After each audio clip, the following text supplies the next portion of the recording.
Hey, what's going on, guys? Welcome to another episode of the Montreal Canadiens franchise series here on the channel. We're 2 games away before the trade deadline on February 21st, 2022. We're sitting currently third in our division in the Atlantic with 71 points, 2 points ahead of the Red Wings, who hold one of the wildcard positions. And in the last episode, we acquired Nikolai Ehlers. Sorry, I kept calling him Nicholas, but it's Nikolai Ehlers from the Winnipeg Jets. We traded, I believe it was Ryan Dzingel, and let me see if we can even find the trade that we made. Let's see. It'd be nice to see if we can fully see like the actual complete trade. No, it's not here. But we traded Nikolai Ehlers for Ryan Dzingel. I think it was a second round pick, and then that Ginning or something player. Let's see how. I wanted to take a quick look and see how Ryan Dzingel was doing on the Winnipeg Jets. See if he's producing. Yeah, Ginning is right here. He's gone up to actually still 68, 22. So that's one of the main reasons why I traded him.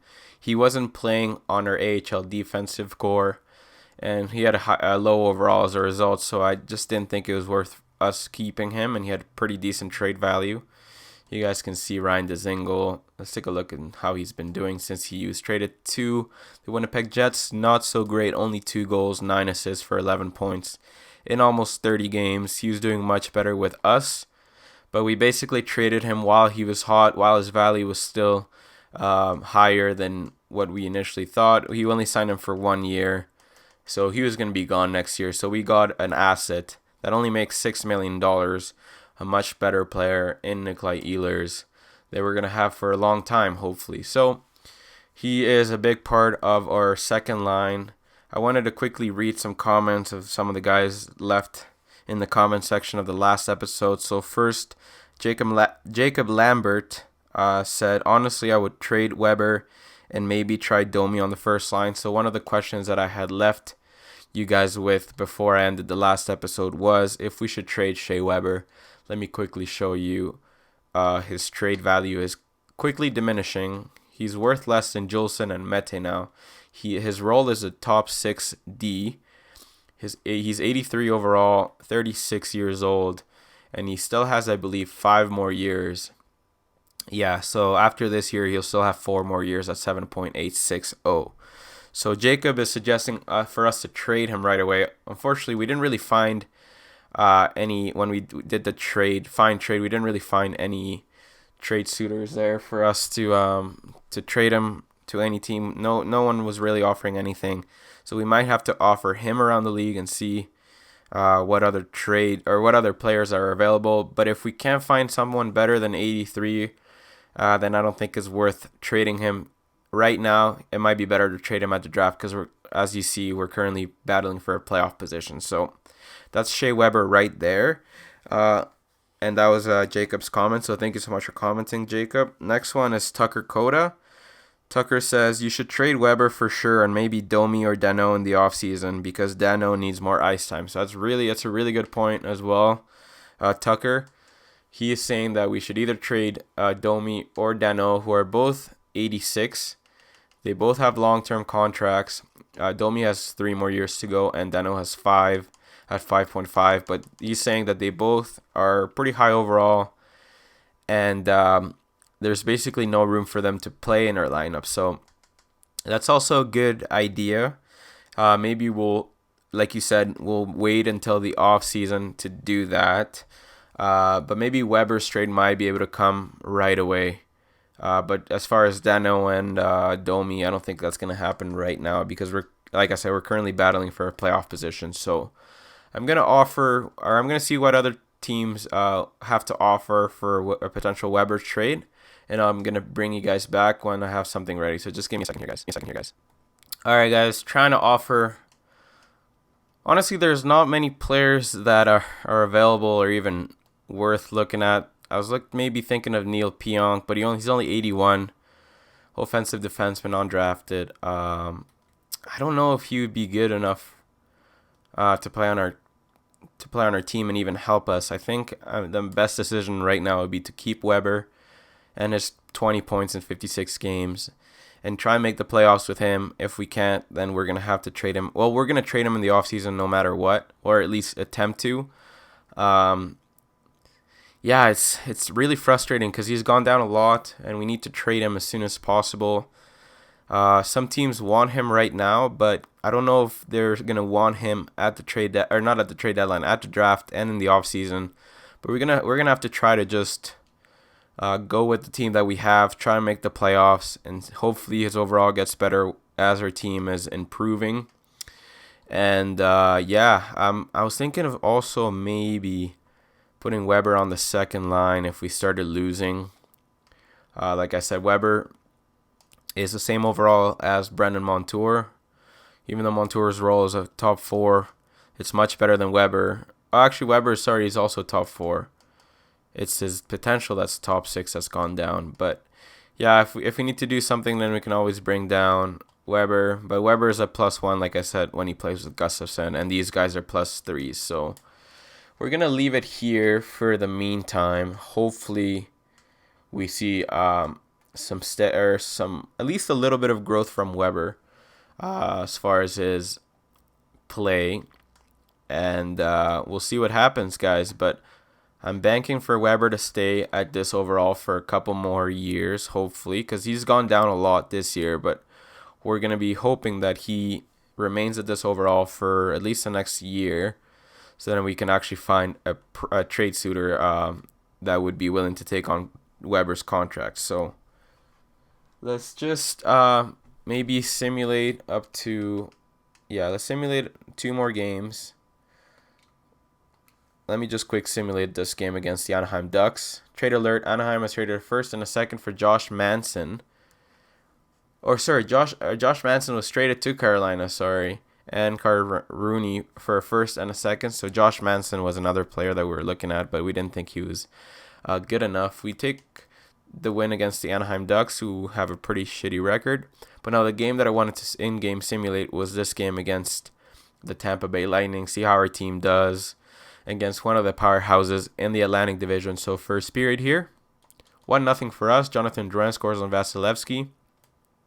We are getting outshot, but hopefully we can bounce back here in the second.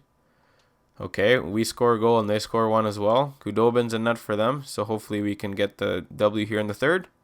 And we do exactly that. So big game by Carey Price. One player that's not been dropping so far this season and who has performed pretty good so far has been Carey Price. So that's really nice to see. He's the key to our success, I think. Another trade, Anaheim has traded Brendan Saad back to Columbus, which is hilarious. It's the second time he goes back to Columbus. And then Anaheim gets us 2 seconds and McPherson. Okay. We get offered Buffalo's third and fourth for Fairbrother and LA's third and Winnipeg's fourth. I don't see the point in that. I'm just going to decline that. The trade deadline's upon us. Let's just continue. I don't think we're going to see any trades this episode, guys. Unfortunately, we made our big trade with the Winnipeg Jets in the last episode. So let's just simulate past the trade deadline here. And hopefully we can continue this winning streak here. 36, 23, and 5. 37, amazing. 38, that's great news. Victor Mete has been injured, unfortunately, with a mild concussion. We're going to bring Snuggerud into the lineup. That's really unfortunate that we see Victor Mete, one of our regular defensemen, get injured. But hopefully Snuggerud can basically have a decent time here playing with Noah Juleson. Okay, we lose one game in the shootout, but then we bounce back right away. Victor Mete is available, but since he has a concussion, I'm not going to play him right away until this game against Boston. So we lose in regulation against Tampa, but then we beat the Boston Bruins. So we're 40, 24, and 6. This looks like a pretty good record in my opinion. Let's just take a quick look. We're still sitting third in our division. The Leafs have basically taken off, and they have 97 points. They're basically a lock to win the division unless Tampa or ourselves come back really strong in the last 12 games of the season. We have a 4-point lead from the Red Wings here. They're at 82 points, and the Islanders are at 78. So we're looking pretty decent. Let's take a look at our best performer, and let's see who's performing for us. So Gallagher, 23 goals, 34 assists. Cole Caulfield is finally basically taken from Gallagher as our top goal scorer, 27 goals, and basically his rookie season, 83 overall still though. So we're looking at some growth out of him in the offseason. Jonathan Durant, only 49 points. Kotkaniemi only 47. Nikolai Ehlers has gone down, actually. His production has gone down. 26 points in 35 games. He has 44 in 70. Domi, 42. Dano, Suzuki. Has Suzuki gone up at all? 81. I think he was always that. Gustafsson. So Gustafsson hasn't been the player that we thought we were going to get. He hasn't been... Well, last season he was injured most of the season, and this season he's only had 23 points.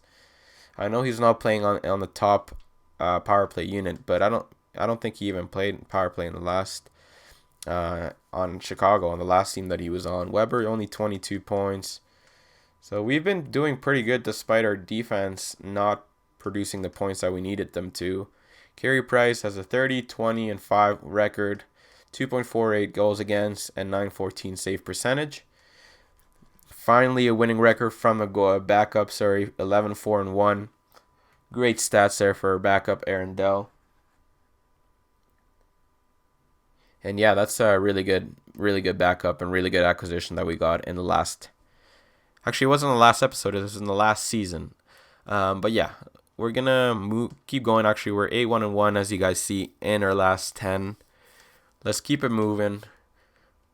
Actually, no, sorry. I need to insert Mete back into the lineup, right? Yes, I do.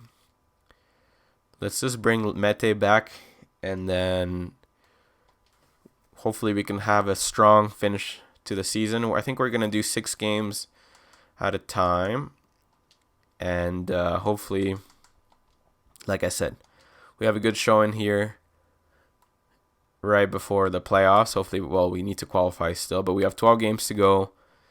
Let's actually do it in groups of 3, just to monitor how we're doing. So these next 3 games, the first quarter, we lose against the Philadelphia Flyers. Can we beat the Penguins? Come on, boys. We do 3-2. Perfect. Jared Tiska has been injured. That's okay. Central Scouting has released their prospects. Can we beat the Chicago Blackhawks? We don't. 5-4, okay. So we finish with a record of 1 win and 2 losses. So 1-2. Not what I wanted to see. Let's just simulate the second quarter now. We win against San Jose. Can we have a winning record here with the second in the second quarter here? Okay, 2. Perfect. Let me just insert Jared Tiska really quickly here into our lineup.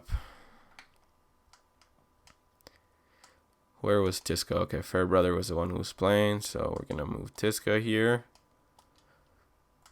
Taking a quick look at our player Dadonov, we have some high hopes for him. He's 72 already at 19 years old. Hopefully he continues to get better, but yeah, that's nice to see. So we're 2-0 so far in our second quarter.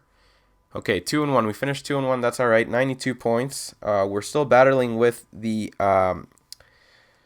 what was that team? I think was it the Florida Panthers or was it the Detroit Red Wings? Sorry, it was the Red Wings. 90 points. They're 1 point behind. They have 1 game played less than us, so it's gonna be really tight. And then the Penguins have 86 points. So our division is really strong right now. The Metro is not too strong, so we need to beat these teams right now. So actually, let me simulate past that New York Rangers game, and then I really want to see how we're going to do against the Detroit Red Wings. So this is going to be the most important game of the season, in my opinion, against the Red Wings.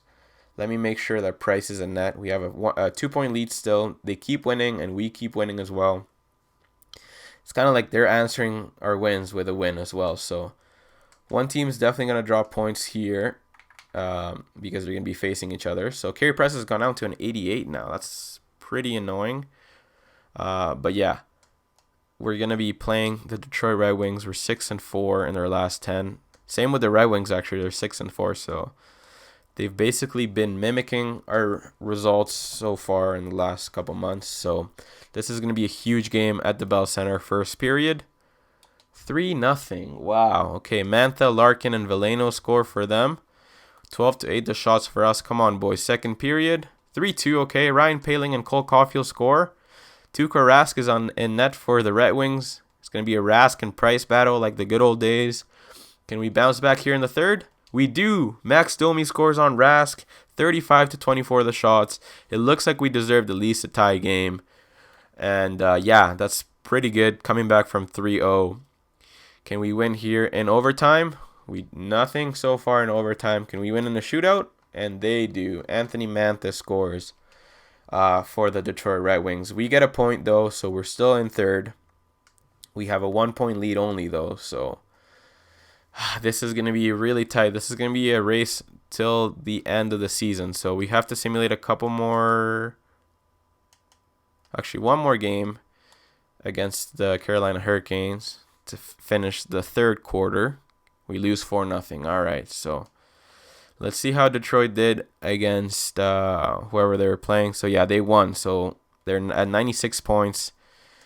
So look, I don't know if we've made the playoffs already. It looks like we might have, but I would still like to finish in the top 3 at least. Let's simulate here against the Carolina Hurricanes. Let's do an in-game simulation, see how we do. First period, 1-0 for us. Cole Caulfield scores. He's making a habit of scoring a lot lately since we've been doing these in-game simulations. That's really nice to see. Second period, 1-0 still. Third period, 5-0. Durant, Ehlers, Danault, and Gustafsson score. Nice to see us finally blow up here in the third period. 97 points. Detroit also won. They keep winning, guys. That's crazy. Let's do another in-game simulation. Why not? We've been winning the games that we've been in-game simulating. Sorry, so you might as well just do that. Let's just insert what's his face here, Jake Evans, into our AHL team. So does Barber shoot right as well? Yeah, okay. We have a lot of right-hand players on our top 6, but that's all right. This Lutinov guy, top 9, all right. It's basically, he should be a fourth-line forward, but we're going to keep him on our AHL team. Let's see, okay. We have a big game against the Florida Panthers. I think we only have 3 more games to go, so we need to start winning. We need to go on a winning streak here. First period, 1-1, okay. Gallagher and Barkov score. Aaron Dell's in net for us. Can he give us a big performance here? 2-2, okay. Hoffman and Suzuki score. Can we have a big third here from Aaron Dell? Looks like he's having a good game so far, but we need a big third from our Habs. Okay, 3-3 Hoffman and Ehlers score. Can we win in overtime? No. Can we win in a shootout? We do. Perfect. Kotkaniemi and Caulfield score. Aaron Dell had a big game here for us as the backup. I think he faced more than 40 shots. So the Wings win again. Are you kidding me? We have one more game to go. I don't know if we're going to be able to catch them, guys. Let's see. They did lose. Okay, so if we win and they lose, we will take over as the third team, but we need to win, like I said. So this is a pretty exciting end of the season here. Let's do an in-game simulation again, guys. See how we do. First period, 1-1, Danault and Luke Johansson score. Second period, 1-1 still. Can we pick up the points here? Third period. Are you kidding me? Ryan Pulock scores on Price, but it looks like we've qualified to the Stanley Cup playoffs. But we just finished short of 100 points, 99 points. Our division was insane, guys. And it looks like we're going to be playing the Toronto Maple Leafs, I think. So that's going to be crazy, guys. Let's just take a quick look at the individual stats for our players. Brendan Gallagher finished with 66 points, 26 goals, 40 assists. Jonathan Drouin with 62 points. So looks like our first line actually did better than last season with 66 points. That's Gallagher's best point scoring season in his career, so that's good. It looks like the line with Gallagher, Durant, Kotkaniemi did pretty decent. Durant 62. A little bit of a dip from last season. He had 73 last season, but he did have 25 goals. I don't know if it was Kotkaniemi that held them down or what happened, but Kotkaniemi had 57 points, 1 point less than his last season. So looks like he struggled a little bit, kind of throughout, maybe towards the end of the season. He's struggled a little bit. Cole Caulfield is up to an 84, which is really nice to see. 33 goals, 28 assists, 61 points. The guy shoots a lot. Nick Ehlers, 55 points. He had 37 points in 47 games since we traded for him, so that's really good. Domi, 53 points, not too bad. Feeding the puck to Cole Caulfield, 43 for Danault, 34 for Nick Suzuki. So our young players are growing. Gustafsson, 29, all right. Weber, only 24. Lehkonen, you guys can see the rest of our players.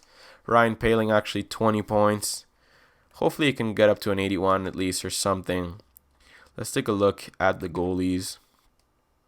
34, 25, and 6 for Carey Price. 255 goals against average. And 911 save percentage. Aaron Dell had a pretty decent season, 13, 4, and 1. As we saw there in the last game that we did the in-game simulation, Aaron Dell was in net, and he offered us a great performance. I want to take a quick look at the entire league, see who led the league in points. Patrick Kane here, 103 points. Sagan, Crosby, McKinnon, DeBrincat. So it looks like Kane and DeBrincat did some damage there. Ovechkin, Kessel. Where's McDavid? McDavid with 94 points. All right, nice to see McDavid. But it's kind of crazy seeing Sidney Crosby having more points than Connor McDavid. You don't really see that in the last few seasons, so that's a nice little change there for Crosby coming back. So yeah, as I showed you, 66 points for Brendan Gallagher. Let's take a quick look at our record compared to the entire league. See where we're sitting. So we're 8th in the league. So 8th in the league with a wild card position. That's kind of unfair in my opinion. It just shows how good the Atlantic was this season. Let's take a look at goals for 229. So I don't know if that might be bottom of the league actually. Yeah, 229 is pretty bad actually. Yeah, so we're one of the worst teams for goals for. I don't know if that has to do with the lack of good offensive defensemen that we have or what's going on, but yeah, our offense is a little bit dry.